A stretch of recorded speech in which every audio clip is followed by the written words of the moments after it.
The wife of a rich man fell sick, and as she felt that her end was drawing near, she called her only daughter to her bedside and said, "Dear child, be good and pious, and then the good God will always protect thee."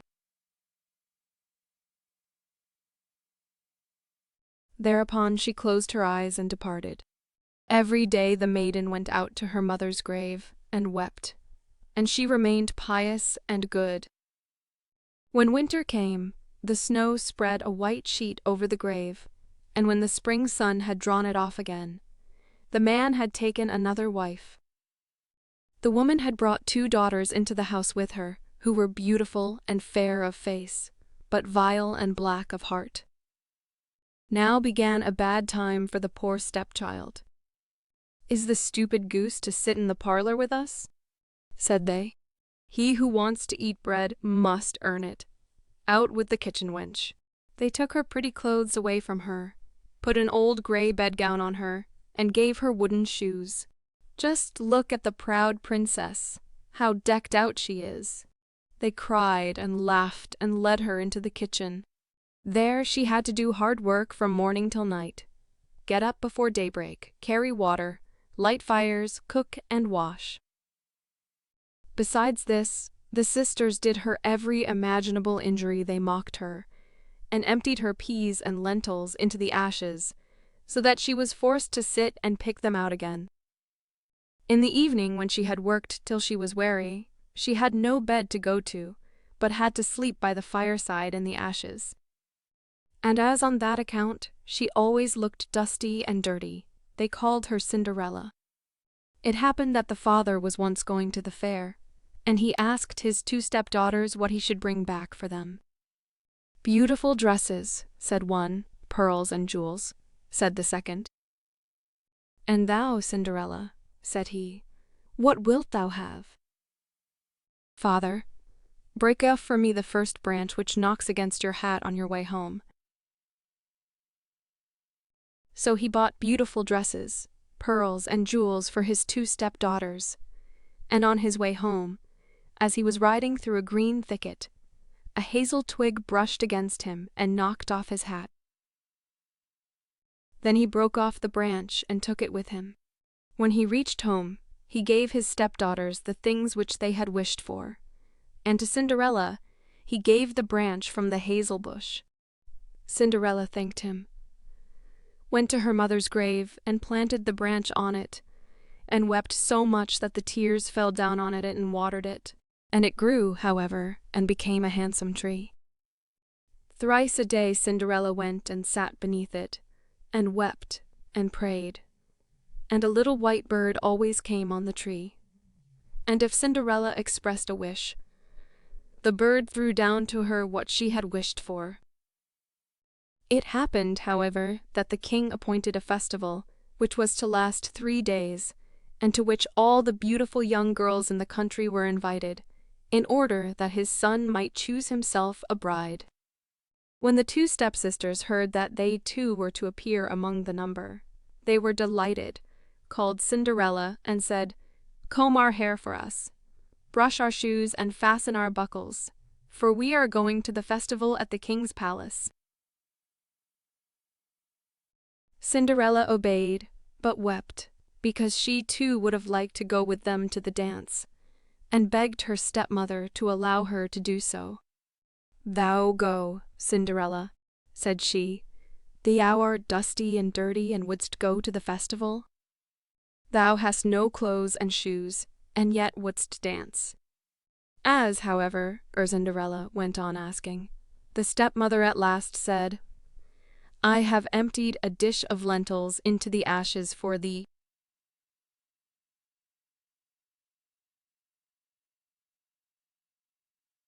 The maiden went through the back door into the garden and called, "You tame pigeons, you turtle doves, and all you birds beneath the sky, come and help me to pick the good into the pot, the bad into the crop." Then 2 white pigeons came in by the kitchen window, and afterwards the turtle doves, and at last all the birds beneath the sky came whirring and crowding in, and alighted amongst the ashes. And the pigeons nodded with their heads and began pick, pick, pick, pick, pick. And the rest began also pick, pick, pick, pick, and gathered all the good grains into the dish. Hardly had 1 hour passed before they had finished, and all flew out again. Then the girl took the dish to her stepmother, and was glad, and believed that now she would be allowed to go with them to the festival. But the stepmother said, "No, Cinderella, thou hast no clothes, and thou canst not dance. Thou wouldst only be laughed at." And as Cinderella wept at this, the stepmother said, "If thou canst pick 2 dishes of lentils out of the ashes for me in 1 hour, thou shalt go with us." And she thought to herself that she most certainly cannot do. When the stepmother had emptied the 2 dishes of lentils amongst the ashes, the maiden went through the back door into the garden and cried, "You tame pigeons, you turtle doves, and all you birds under heaven, come and help me to pick the good into the pot, the bad into the crop." Then 2 white pigeons came in by the kitchen window, and afterwards the turtle doves, and at length all the birds beneath the sky, came whirring and crowding in, and alighted amongst the ashes. And the doves nodded with their heads, and began pick, pick, pick, pick, and the others began also pick, pick, pick, pick, pick, pick, pick. Add all the good seeds into the dishes, and before half an hour was over, they had already finished, and all flew out again. Then the maiden carried the dishes to the stepmother, and was delighted, and believed that she might now go with them to the festival. But the stepmother said, "All this will not help thee, thou goest not with us, for thou hast no clothes and canst not dance. We should be ashamed of thee." On this she turned her back on Cinderella and hurried away with her 2 proud daughters. As no one was now at home, Cinderella went to her mother's grave beneath the hazel tree and cried, "Shiver and quiver, little tree, silver and gold throw down over me." Then the bird threw a gold and silver dress down to her, and slippers embroidered with silk and silver. She put on the dress with all speed and went to the festival. Her stepsisters and the stepmother, however, did not know her, and thought she must be a foreign princess, for she looked so beautiful in the golden dress. They never once thought of Cinderella, and believed that she was sitting at home in the dirt, picking lentils out of the ashes. The prince went to meet her, took her by the hand, and danced with her. He would dance with no other maiden, and never left loose of her hand, and if anyone else came to invite her, he said, "This is my partner." She danced till it was evening, and then she wanted to go home. But the king's son said, "I will go with thee and bear thee company," for he wished to see to whom the beautiful maiden belonged. She escaped from him, however, and sprang into the pigeon house. The king's son waited until her father came, and then he told him that the stranger maiden had leapt into the pigeon house. The old man thought, "Can it be Cinderella?" And they had to bring him an axe and a pickaxe, that he might hew the pigeon house to pieces, but no one was inside it. And when they got home, Cinderella lay in her dirty clothes among the ashes, and a dim little oil lamp was burning on the mantelpiece, for Cinderella had jumped quickly down from the back of the pigeon house, and had run to the little hazel tree.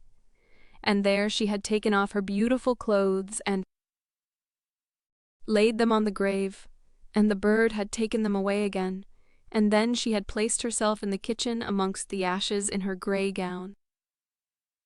Next day, when the festival began afresh, and her parents and the stepsisters had gone once more, Cinderella went to the hazel tree and said, "Shiver and quiver, my little tree, silver and gold throw down over me."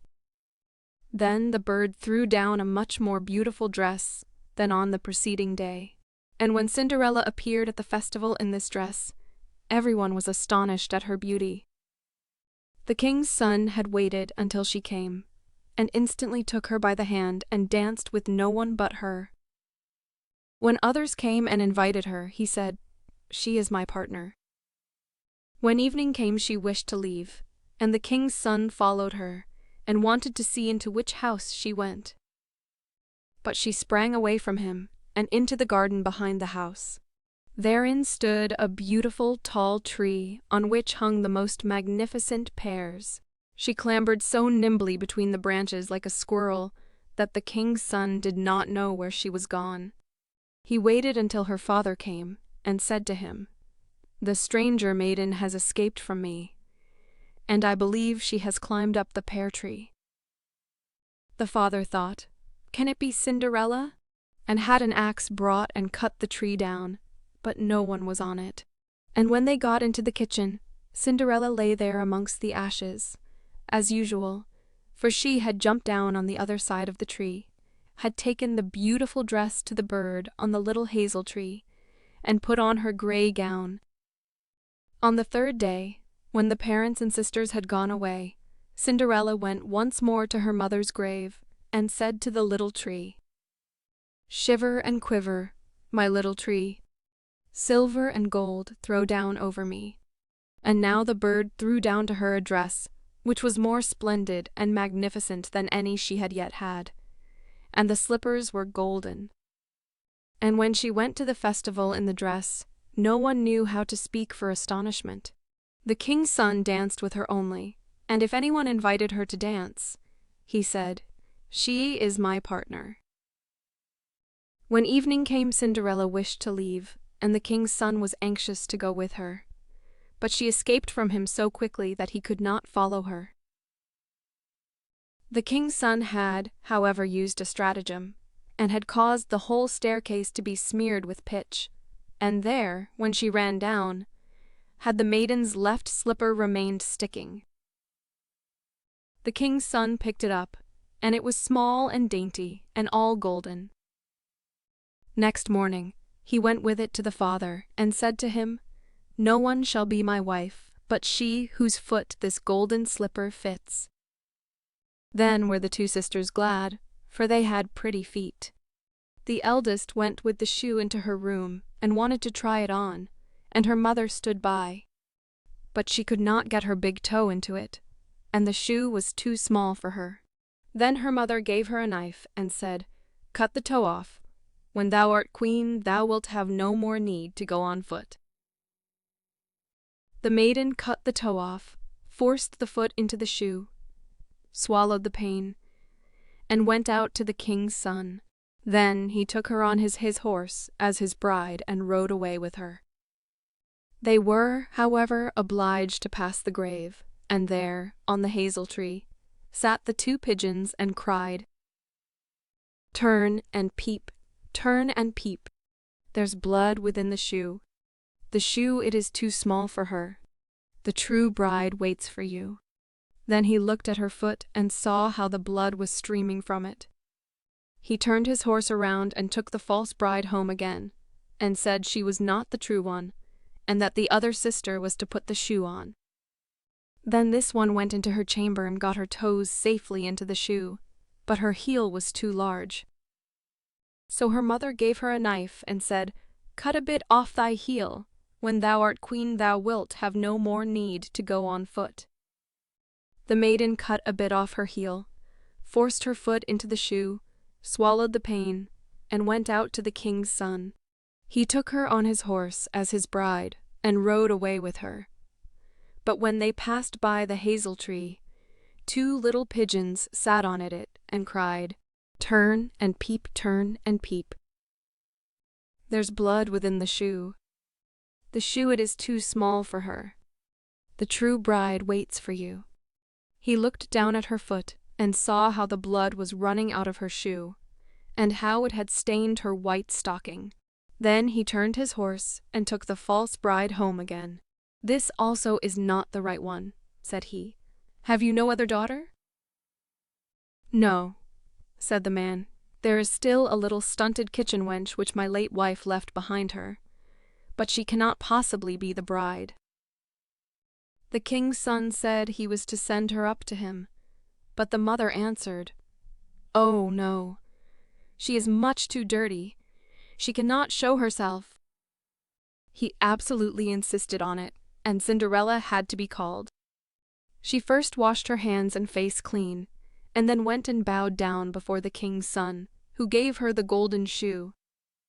Then she seated herself on a stool, drew her foot out of the heavy wooden shoe, and put it into the slipper, which fitted like a glove. And when she rose up and the king's son looked at her face, he recognized the beautiful maiden who had danced with him and cried, "That is the true bride!" The stepmother and the two sisters were terrified and became pale with rage. He, however, took Cinderella on his horse and rode away with her. As they passed by the hazel tree, the two white doves cried, "Turn and peep, turn and peep. No blood is in the shoe. The shoe is not too small for her. The true bride rides with you."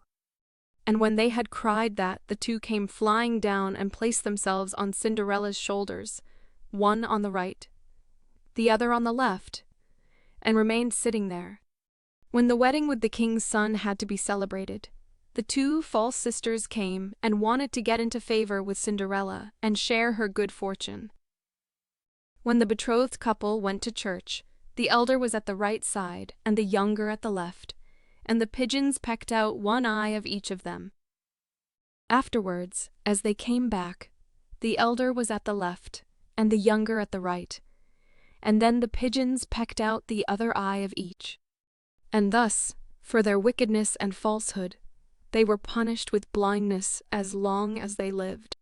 Please like and subscribe for more fairy tales and similar content.